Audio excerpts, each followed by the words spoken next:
Sanesipun adicara langan beksan panghormatan sampur katuraken kunjuk pripun Bapak ingkang Bajat, Bapak ingkang Kawugan, Bapak ingkang Hanunggati kunjuk pripun Pak Saidi Dun Sewu.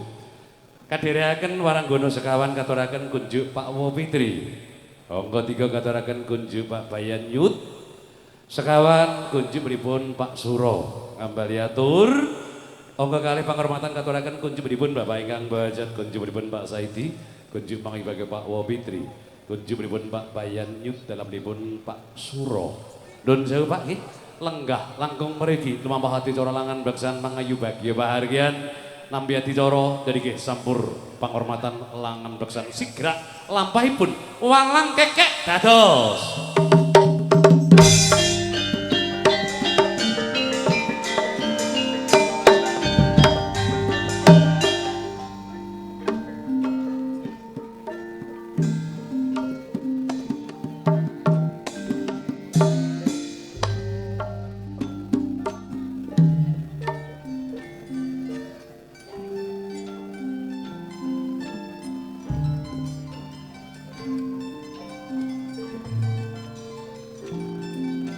Ora butuh kae-kae kutuhe rukun padha nyambut gawe direwangi guguran munggah-munggah ento iwak lele gondong rewangi nganti ra karo-karuan wis dadi junduk kanggo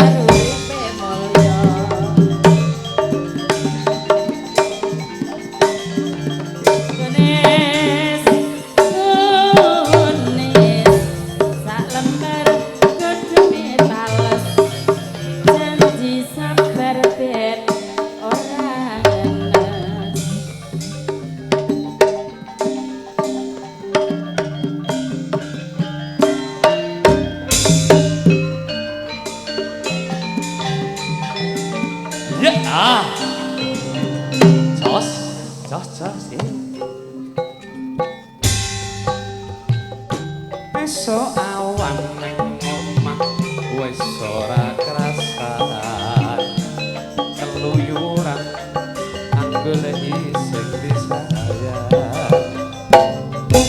mupeng miter anggonku goleki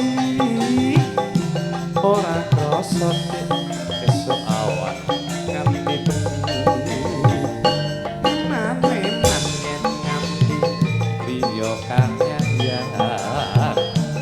leang-leang tak sawang mencelok neng depan kekancangan tak rindik saka kadoan sarwi ngoceh dheweke ngalih mencelokan welo kae tak sun mbok aja ngecek podang kuning gawe pikirku komplek saratira tak sawang tambah manis tiba bunga yen aku nyanding sirane jos wis rancine tansah dilengke wis racipe padha ditindake wis kumandang nyai sembahyang tapi wajib dawuhe pangeran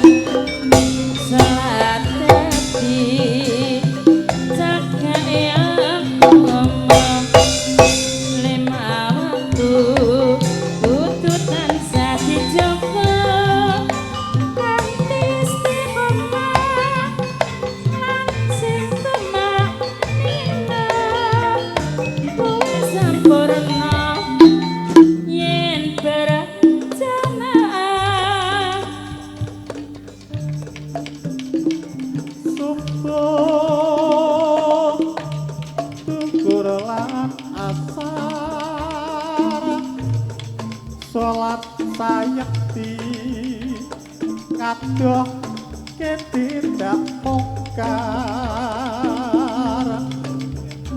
magrib lan isa jakete prayogane ditambah salat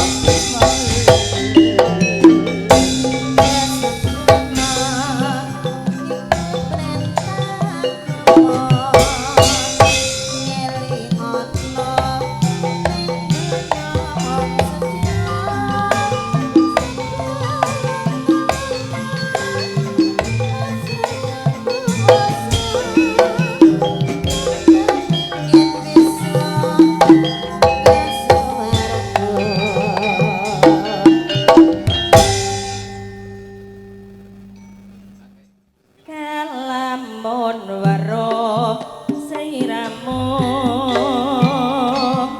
petin iki anane tansah rangung rasa tresno sing kandhep sarwa mikir hati tan bisa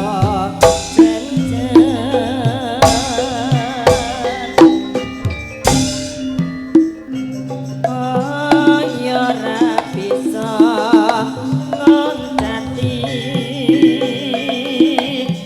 sampeyan wanci tansah anggodo hati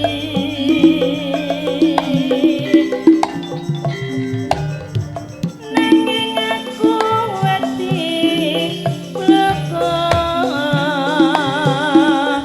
pungkasane teman lara tresno yang adoh yen kadulu nanging saged sakjroning batinku gonku